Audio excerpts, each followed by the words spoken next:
If you're concerned about your privacy on TikTok or just want to control who can see your content, you've come to the right place. In today's video, we'll show you how to make your TikTok account private. Let's get started.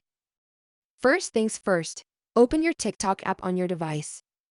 Then, tap on your profile icon located at the bottom right corner of the screen to access your profile. Once you're here, tap on three horizontal lines in the top right corner to open the drop-down menu. Now, select Setting and Privacy option. Under Settings and Privacy, select and tap on the Privacy option. Then, you'll see the Private Account option. To make your TikTok account private, simply toggle this option on. And that's it. You've now successfully made your TikTok account private. Now, only approved followers will be able to see your content. If you found this tutorial helpful, please give it a thumbs up, and don't forget to subscribe to Protect Tutor for more useful tips and tricks. Thank you so much for watching.